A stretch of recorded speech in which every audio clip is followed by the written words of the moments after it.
Hello everyone, welcome back to pharmacy classes. आज हम लोग फिजिकल फार्मास्यूटिक्स सेकंड के अंदर स्टडी करने वाले हैं काइनेटिक प्रॉपर्टी ऑफ कोलाइड्स के बारे में। इसकी पिछली वाली वीडियो में हमने डिस्कस किया था ऑप्टिकल प्रॉपर्टी ऑफ कोलाइड्स के बारे में। अगर आपने उस वीडियो को नहीं देखा है, ऊपर दिए गए आई बटन पर क्लिक करके आप उस वीडियो को देख सकते हैं।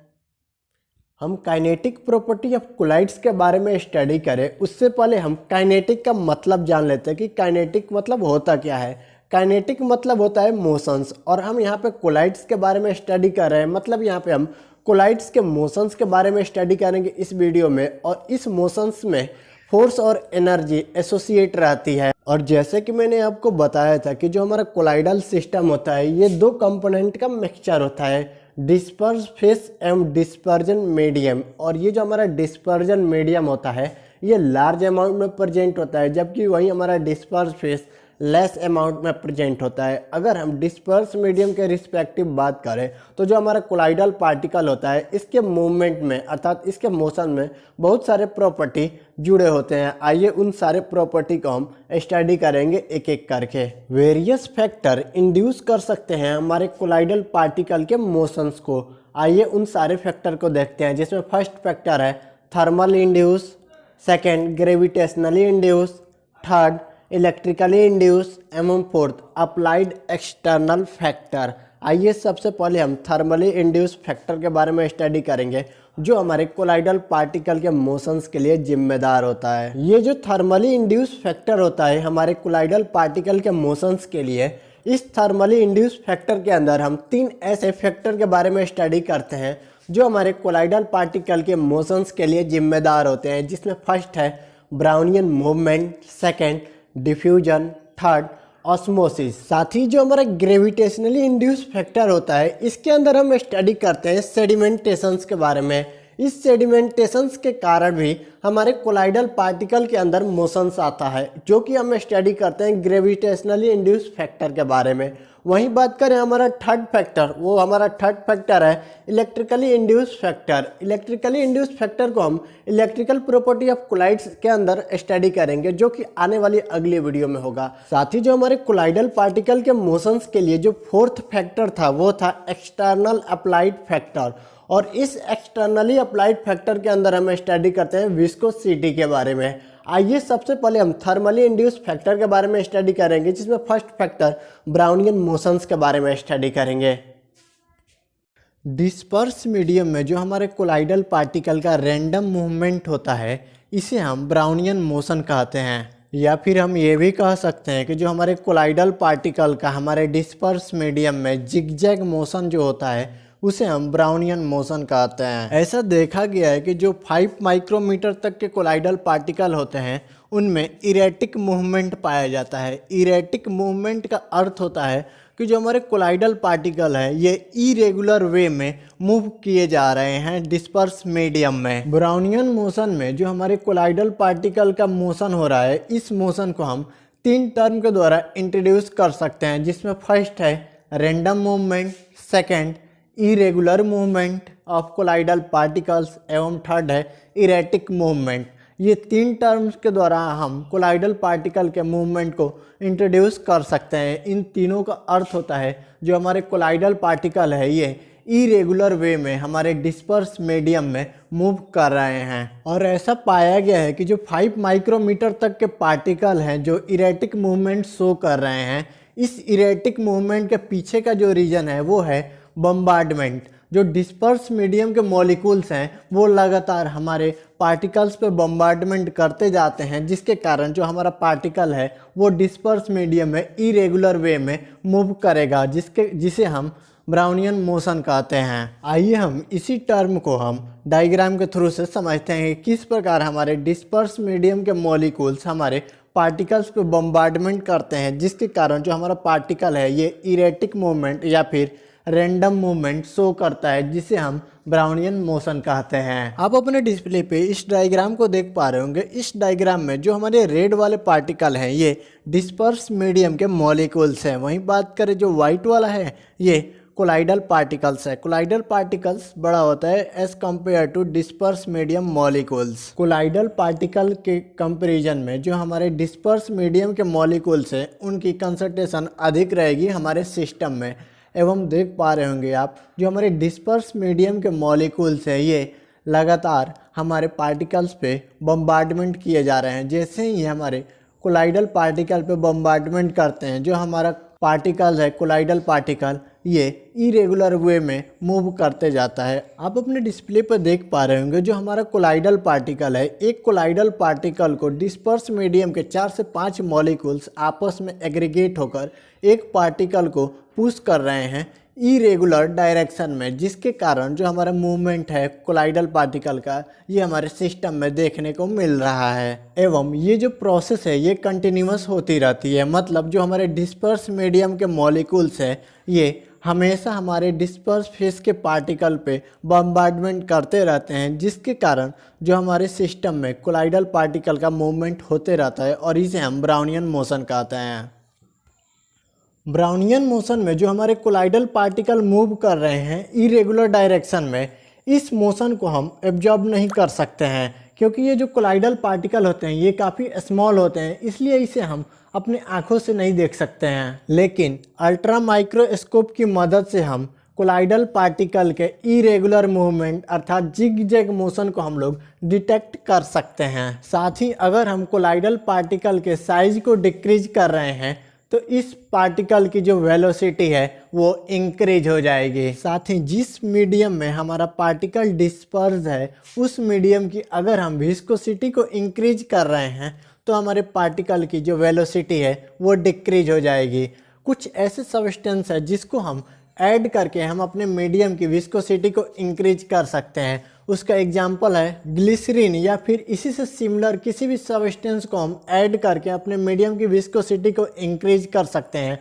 और जैसे ही हमारे मीडियम की विस्कोसिटी इंक्रीज हो जाएगी हमारे ब्राउनियन मोशन डिक्रीज हो जाएगा या फिर अधिक विस्कोसिटी होने के कारण हमारा ब्राउनियन मूवमेंट स्टॉप हो जाएगा फाइनली। तो इस प्रकार हम कह सकते हैं कि increase viscosity of medium decrease Brownian motion, या फिर हम ये भी कह सकते हैं कि मोर increase viscosity of medium finally stop Brownian motion. अभी तक हमने थर्मली इंड्यूस फैक्टर के अंदर ब्राउनियन मूवमेंट के बारे में स्टडी किया। अब हम थर्मली इंड्यूस फैक्टर का जो सेकंड फैक्टर है डिफ्यूजन, उसके बारे में स्टडी करेंगे। हम डिफ्यूजन के बारे में स्टडी करें उससे पहले हम सेटअप को समझ लेते हैं। आप अपने डिस्प्ले पर देख पा रहे होंगे हमने एक कंटेनर लिया और इस कंटेनर के बिल्कुल बीचों बीच एक सेमी परमेबल मेम्ब्रेन अप्लाई कर दिया। इस मेम्ब्रेन को अप्लाई करने से जो हमारा कंटेनर था ये 2 सेक्शन में बट चुका है, सेक्शन ए एवं सेक्शन बी। जो हमारा सेक्शन ए है इसमें हाई कंसंट्रेशन अवेलेबल है हमारे कोलाइडल सिस्टम का, जबकि वही हमारा जो सेक्शन बी है इसमें कंसंट्रेशन लो अवेलेबल है। और साथ ही आप देख पा रहे होंगे जो हमारा सेमी परमेबल मेम्ब्रेन होता है, इस सेमी परमेबल मेम्ब्रेन में स्मॉल स्पोर पाए जाते हैं और इस स्पोर के थ्रू ही हमारा जो कोलाइडल पार्टिकल है ये डिफ्यूज होगा, अर्थात इसका मूवमेंट होगा हाई कंसंट्रेशन से लो कंसंट्रेशन की तरफ। साथ ही जो हमारे कोलाइडल पार्टिकल का मूवमेंट है, मतलब जो हमारे कोलाइडल पार्टिकल डिफ्यूज हो रहे हैं हाई कंसंट्रेशन से लो कंसंट्रेशन की तरफ, ये जो प्रोसेस है ये स्पॉन्टेनियस प्रोसेस है। एवं इस प्रोसेस के लिए जो हमारा ड्राइविंग फोर्स है वो है कंसंट्रेशन ग्रेडियंट। और आइए जानते हैं कि कंसंट्रेशन ग्रेडियंट क्या होता है। कंसंट्रेशन ग्रेडियंट का मतलब होता है हमारे कंसंट्रेशन में डिफरेंस, और जैसे ही कंसंट्रेशन में डिफरेंस होगा हमारे कोलाइडल पार्टिकल मोशंस दिखाएंगे और ये डिफ्यूज होंगे हाई कंसंट्रेशन से लो कंसंट्रेशन की तरफ। मतलब यहाँ पे डिफ्यूजन प्रोसेस चालू हो जाएगा और ये प्रोसेस स्पॉन्टेनियस होता है। तो हम कह सकते हैं कि जो हमारा डिफ्यूजन प्रोसेस होता है इस डिफ्यूजन प्रोसेस में जो ड्राइविंग फोर्स है वो कंसंट्रेशन ग्रेडियंट है। डिफ्यूजन को हम डाउन हिल फिनोमिना भी कहते हैं क्योंकि यहाँ पे जो हमारे कोलाइडल पार्टिकल का मोशन हो रहा है ये कंसंट्रेशन ग्रेडियंट के कारण हो रहा है, अर्थात हमारे कंसंट्रेशन में डिफरेंस होने के कारण हमारे कोलाइडल पार्टिकल मूव कर रहे हैं हाई कंसंट्रेशन से लो कंसंट्रेशन की तरफ, इसलिए इसे हम डाउन हिल फिनोमिना भी कहते हैं। ये जो हमारा डिफ्यूजन प्रोसेस होता है ये रिजल्ट होता है ब्राउनियन मूवमेंट का। फिक्स के फर्स्ट लॉ के द्वारा डिफ्यूजन को एक्सप्रेस किया जाता है। आइए देखते हैं फिक्स के फर्स्ट लॉ को। ये होता है D Q is equal to minus D S D C by D X D T. यहाँ पर जो हमारा डी क्यू है ये अमाउंट है हमारे मटेरियल का जो कि डिफ्यूज हो रहा है हाई कंसंट्रेशन से लो कंसंट्रेशन की तरफ।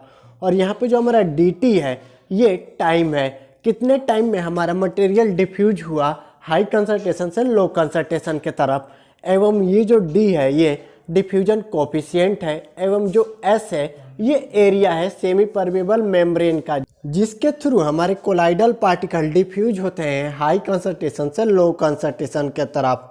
एवं यहाँ पे जो हमारा dc बाई dt है ये कंसंट्रेशन ग्रेडियंट है, मतलब हमारे कोलाइडल पार्टिकल के कंसंट्रेशन का डिफरेंस है, जिसके कारण जो हमारे कोलाइडल पार्टिकल के अंदर मूवमेंट आ रहे हैं और ये हाई कंसंट्रेशन से लो कंसंट्रेशन की तरफ मूव किए जा रहे हैं। अगर हमारा कोलाइडल पार्टिकल स्फेरिकल होगा तो हम इस इक्वेशन को इस्तेमाल करेंगे, d is equal to R T by 6 pi N R N. यहाँ पे जो हमारा d है ये डिफ्यूजन कोफिशिएंट है, m जो हमारा k है ये कांस्टेंट है, एवं r गैस कांस्टेंट है, m t एब्सोल्यूट टेम्परेचर है, m जो हमारा n है वो है हमारे सॉल्वेंट की विस्कोसिटी, m जो हमारा r है वो है रेडियस जो हमारे पार्टिकल का स्फेरिकल पार्टिकल का, एवं जो हमारा n है ये एवोगाड्रो नंबर है। अभी तक हमने कोलाइडल पार्टिकल के मोशंस के लिए जो थर्मली इंड्यूस फैक्टर है उसके बारे में स्टडी कर रहे थे, जिसमें हमने स्टडी किया ब्राउनियन मूवमेंट के बारे में, डिफ्यूजन के बारे में। अब हम ऑस्मोसिस के बारे में स्टडी करेंगे। अब हम ऑस्मोटिक प्रेशर के बारे में स्टडी करेंगे। ऑस्मोटिक प्रेशर को हम पाई से डिनोट करते हैं। एम टॉप ने डिस्क्राइब किया था डाइल्यूट कोलाइडल सॉल्यूशंस के ऑस्मोटिक प्रेशर को।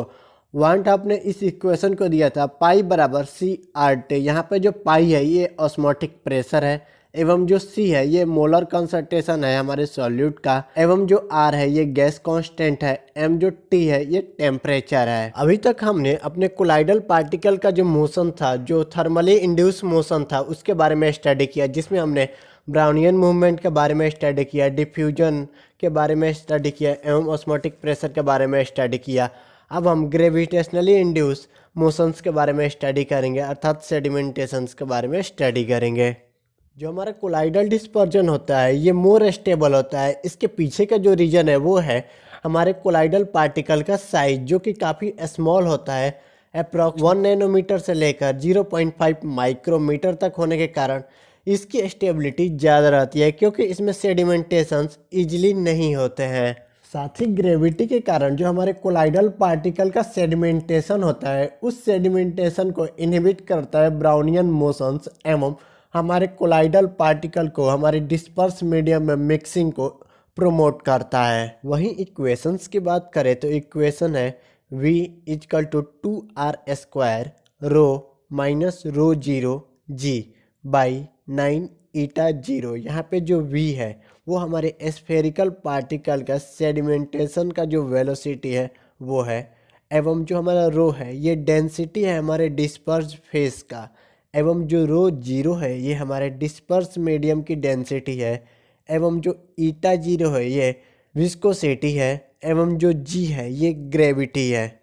जैसा कि मैंने आपको बताया था कि जो हमारा कोलाइडल पार्टिकल होता है इसका सेडिमेंटेशन इजीली नहीं होता, क्योंकि इसमें ब्राउनियन मूवमेंट पाया जाता है। अगर हमें अपने कोलाइडल पार्टिकल में सेडिमेंटेशन लाना होगा तो हमें स्ट्रॉन्ग फोर्स की अप्लाई पड़ेगी, और ये जो स्ट्रॉन्ग फोर्स है जिसके कारण जो हमारा कोलाइडल पार्टिकल है इसमें सेडिमेंटेशन आएगा, और वो जो स्ट्रॉन्ग फोर्स है वो है अल्ट्रा सेंट्रीफ्यूगेशन। अल्ट्रा सेंट्रीफ्यूगेशन के द्वारा ही हम अपने कोलाइडल पार्टिकल में सेडिमेंटेशन ला सकते हैं। साथ ही जो हमारे सेडबर्ग थे इन्होंने डेवलप किया था अल्ट्रा सेंट्रीफ्यूगेशंस को, और अल्ट्रा सेंट्रीफ्यूगेशन को यूज करते हुए हम अपने कोलाइडल पार्टिकल के सेडिमेंटेशन को स्टडी कर सकते हैं। जब हम अल्ट्रा सेंट्रीफ्यूगेशन फोर्स अप्लाई करते हैं हम अपने कोलाइडल सिस्टम में जो हमारे कोलाइडल पार्टिकल है उसको सेटल डाउन करने के लिए, तो ये जो कोलाइडल पार्टिकल है ये हमारे सिस्टम में सेटल डाउन होंगे अपने मॉलिक्यूलर वेट के अकॉर्डिंग,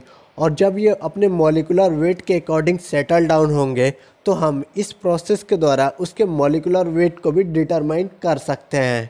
अब हम अपने कोलाइडल पार्टिकल के मूवमेंट का जो हमारा एक्सटर्नल फैक्टर अप्लाई हो रहा था जिसके कारण हमारे कोलाइडल पार्टिकल के अंदर मूवमेंट आ रहा था उसके बारे में स्टडी करेंगे। मतलब अब हम विस्कोसिटी के बारे में स्टडी करेंगे। विस्कोसिटी हमारे फ्लो को रेसिस्ट करता है। जब हम स्ट्रेस अप्लाई करते हैं तो फ्लो आता है और इस फ्लो को रेसिस्ट करता है हमारा विस्कोसिटी। और यहाँ पे आप देख पा रहे होंगे हमने एक टर्म को मेंशन किया है स्ट्रेस। स्ट्रेस का अर्थ होता है फोर्स।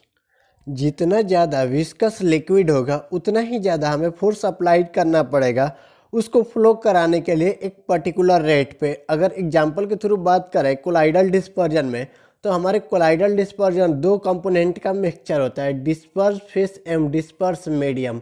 अगर हमारा डिस्पर्स मीडियम मोर विस्कस होगा तो हमें उतना ही ज़्यादा फोर्स अप्लाई करना पड़ेगा उसको फ्लो कराने के लिए एक पर्टिकुलर रेट पे। कोलाइडल डिस्पर्जन का विस्कोसिटी डिपेंड करता है shape, size, molecular weight, interaction between disperse phase and disperse medium.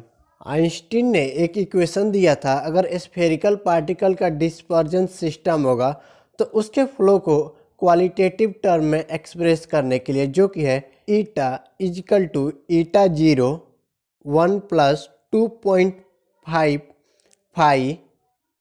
यहाँ पे जो हमारा ईटा है ये विस्कोसिटी है हमारे डिस्पर्जन का, एम जो ईटा 0 है ये विस्कोसिटी है हमारे डिस्पर्जन मीडियम का, और यहाँ पे जो फाई है ये वॉल्यूम है, फ्रैक्शन है हमारे कोलाइडल पार्टिकल का।